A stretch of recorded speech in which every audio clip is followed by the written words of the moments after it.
नमस्कार, मैं हूँ शालिनी और आप देख रहे हैं बीबीएन भव्य भारत न्यूज। चलिए शुरू करते हैं आज की मुख्य खबरें।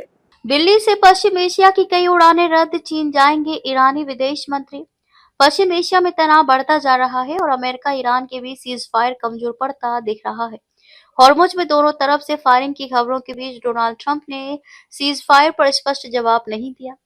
पश्चिम एशिया में हालात लगातार तनावपूर्ण बने हुए हैं और अमेरिका ईरान के बीच संघर्ष विराम अब दबाव में दिखाई दे रहा है।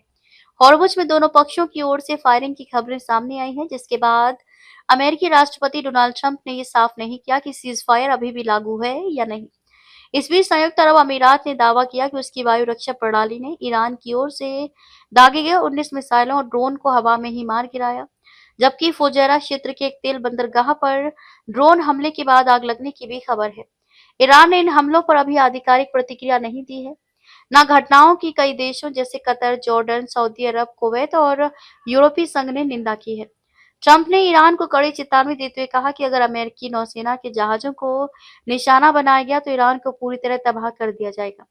ये बयान उस समय आया जब कुछ रिपोर्ट्स में दावा किया गया कि ईरान की मिसाइलों ने एक अमेरिकी युद्धपोत को निशाना बनाया। हालांकि अमेरिका ने इन दावों को खारिज कर दिया। अमेरिकी सेना ने यह भी कहा कि उसने ईरान की कुछ छोटी नौकाओं को डुबो दिया जो व्यापारिक जहाजों के रास्ते में बाधा डाल रही थी। वहीं डेनमार्क की शिपिंग कंपनी मायर्स ने बताया कि उसका एक जहाज अमेरिकी सुरक्षा के बीच सुरक्षित रूप से इस जलमार्ग से गुजर गया।